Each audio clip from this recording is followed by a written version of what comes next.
Okay, so hello everyone. Sorry for the inconvenience. My name is Yasmin. I am a lecturer in policing at the Institute of Policing at Staffordshire University. I'm also a PhD researcher. I have been doing research since 2017. Oof, it's a long time now. My own current PhD research is around use of artificial intelligence by police forces, although that is not what I'm going to discuss today as much as I would like to, but I wanted to focus today more on my experience in enhancing officers' engagement in learning on the PEQF program. And the reason behind that is because I have had a foot in both areas. So I've been a student and I've been a lecturer. I was a teacher's assistant before and I was a teacher before that. So I've been on both ends for a long time, and I appreciate when students get bored to death, or what they call death by PowerPoint, and I don't really enjoy it. So I put my heart and soul in every lecture that I give to make sure that I'm engaging them, I'm enhancing their understanding, and most importantly, I am making them think rather than just sitting on the receptive end, not really engaging at all or not being involved. So briefly said, I will start by defining what learner engagement is, which you probably all know, what the benefits that it offers, especially how it applies to the policing domain. And I'll also touch upon some of the specific challenges to teaching operational police officers and how these challenges could be surpassed, and not to forget the tremendous impact that technology-enhanced engagement could have, and whose responsibility is it really when it comes to learner engagement, especially in the policing context. So to start with, what is learner engagement? In fact, there are a lot of definitions. You would be surprised around what learner engagement is. There is no unanimous definition, but the one that I chose to stick with is the ability to emotionally and behaviorally engage a learner in an effective learning process. And I highlighted the words emotionally and behaviorally because you might hit one but not the other, and I'll talk more about that in a bit. And over the past decade, the conceptualization and measurement of student engagement has received increasing attention from researchers, practitioners, and policymakers alike. And student engagement has been linked to improved achievement, persistence, and retention of students within a learning setting, while disengagement and lack of involvement having a profound effect on student learning outcomes and cognitive development. But the debates around the benefits and the drawbacks of engaging students and how far should we actually go remain ongoing and basically non-subtle. So for the purposes of this presentation, we will focus our attention on the benefits of engaging operational police officers who are on the PEQF program specifically. And amongst those benefits are obviously increased operational efficiency. And we link that to enhanced interactions through engagement with peers, collaborative work, or listening to real-life examples. So by introducing new technologies and tools to the learning experience, officers can stay engaged and informed while learning in a more efficient manner, which links to enhancing efficiency. Also, the police force is constantly changing, and the way officers learn should follow that, especially with the changing crime trends nowadays and police officers being recruited to fight one sort of crime, and then on the other day, another new trending type of crime emerges that no one knows about, let alone police officers. So enhancing learning engagements for an officer is a way to ensure that they stay up to date with the latest techniques, latest strategies, latest new tools, and equipment that the bad guys could be using so that they could stop them from doing that. Enhanced learning engagement can also help officers gain interpersonal skills through dynamic discussions, critical thinking practices, and hence become more informed and better equipped to handle any situation. And since, according to Brendan Burchard, it's the engagement of learning that makes one feel alive, it is fundamental to employ various strategies to ensure that this engagement is met, especially with these kind of students. And according to Seth Godin, which I don't really agree with, but if your audience is not listening, it's not their fault, it's yours.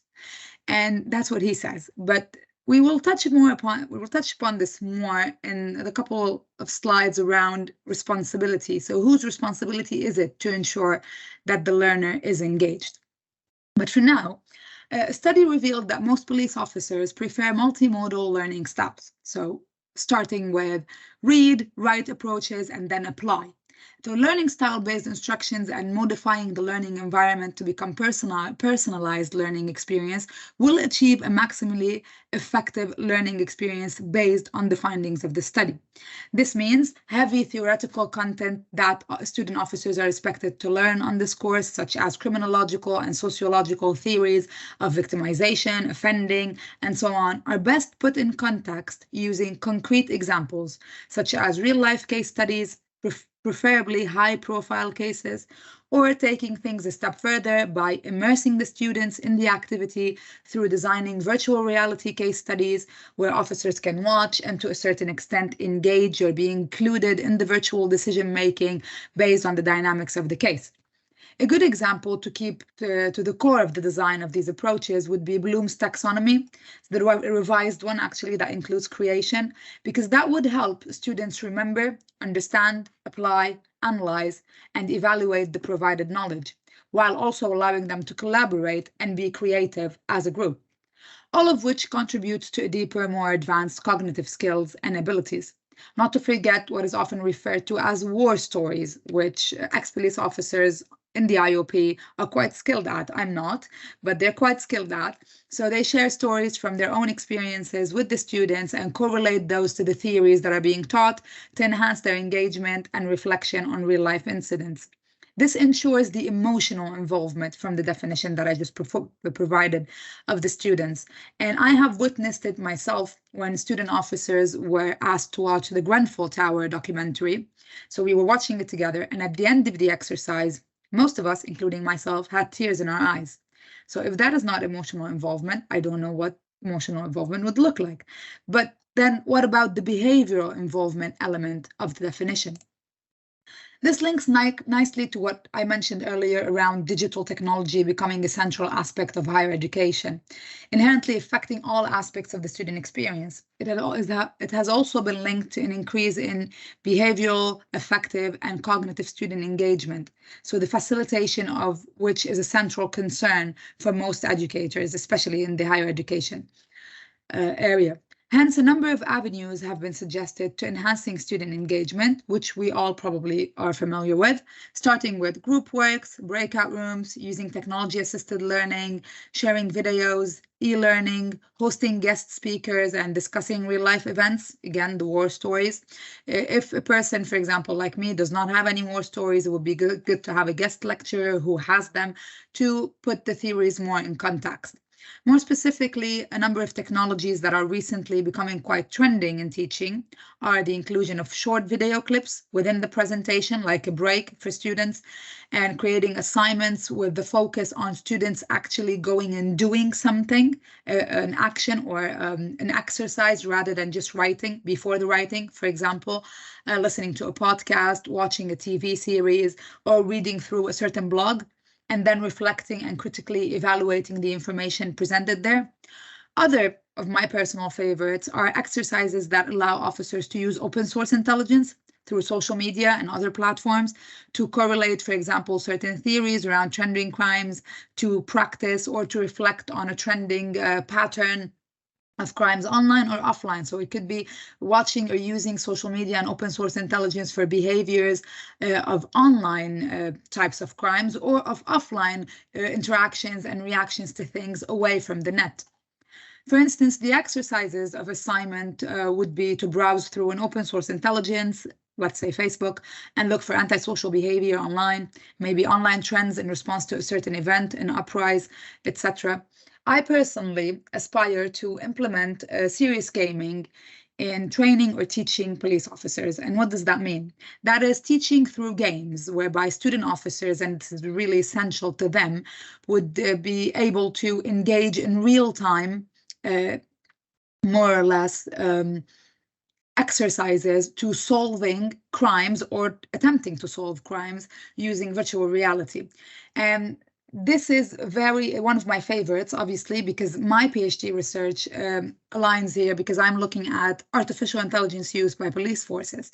So my research is mostly looking around implementing algorithms that could help enhance enhance efficiency, time efficiency, cost efficiency, labor reduction, all sorts of beneficial aspects to policing, but with the overlapping concerns around proportionality, legality, ethical implications, privacy concerns of the public with big data and algorithm decision making, etc. So that area is very sensitive to me, and implementing serious gaming, which is more or less based on algorithms and virtual reality, to train police officers aligns nicely with that, but without the implications of, let's say, without the same deep implications of privacy concerns around that. So this is what I wanted to suggest as part of this, or what I aspire to be able to implement in my teaching of police officer students. And there would be potentially a good implementation that would be similar to the first example would be the Unravel the Murder Mystery, and that is by Dracu and Lanitis in 2016, where that is a good serious game example for crime scene investigators. So people who are specializing to becoming investigators of crime scenes would be able to use this example of serious gaming to prepare a police cadet for forensic examinations. In this particular scenario, an elderly lady is found murdered in her home with 8 potential suspects. 8 potential murder weapons are hidden around the house. You can see that in at the lower end of the figure here. And each possible suspect had equal opportunity and access to all the weapons. So once the trainee has found the potential weapon, they are expected to take each and every one of them to the in-game forensic lab, where they would follow the correct procedure to analyze them. The game trains 4 forensic investigation steps: registering the evidence, collection of fingerprints from the suspects and the murder weapon, matching the fingerprints, and analyzing and matching the blood. So the process users have to go through in order to perform these forensic investigations replicates the processes used by forensic departments in any police authority, more or less. So the other example, the parallel one, is the trace game, which holds a similar context by proposing a serious game, but it's a mixed reality game. So it mixes both virtual reality with actual reality. And it's called Trace Game because it aims to support the training activities of novice forensic investigators by improving their skills related to the search and recovery of trace evidence at crime scenes.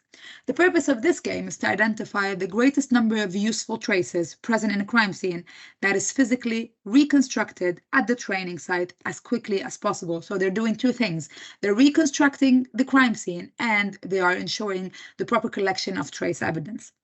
The effectiveness and efficiency of these 2 games were evaluated using questionnaires before and after to the trainees who experienced the softwares. And the results of the forensic examination game revealed that participants showed improvements after the game in their real-life trainings. The positive results across such different contents and scenarios suggest that serious games can be a valuable approach for any kind of police training, and potentially could be applied to different areas within police education and training. Another aspect that is fueling the ongoing debate around learner engagement would be, whose responsibility is it? Is it the lecturers? Is it the learners? Is it the institution altogether, for example, police institution or the university providing the police education? In fact, it starts with the lecturer, who would apply new tools and strategies in teaching and monitor the engagement of the student officers, who would then evaluate the teaching by providing feedback. This feedback would be reviewed by the lecturer and ideally the module lead or the course lead in an attempt to identify what works and what doesn't, and hopefully extend the successful strategies to other modules or courses. After that, it becomes a matter of ongoing evaluation of different strategies supported by the online learning technologists, who would suggest and support the implementation of new tools or techniques to enhance the learning. Hence, engaging learners is a collective responsibility where every member of this cycle in this chain has a role to play, including the learners themselves. And finally, in the words of Benjamin Franklin, tell me and I'll forget, show me and I may remember, but involve me and I will learn. This reinforces the importance of involving and engaging learners, especially to keep operational police forces motivated to learn and gain additional skills that allow them to adapt to the ever-changing advances in today's world and ultimately empower them to protect, serve, and defend. Briefly said, it is indeed worthy to invest time, effort, and costs in tools and technologies that can enhance the delivery and engagement of student officers, because the impact of this successful engagement will reflect onto their daily practice and potentially even contribute to saving lives. Thank you for your time and your attention. And if you have any questions or feedback, please ask me now, or you can use my contact information to ask me later.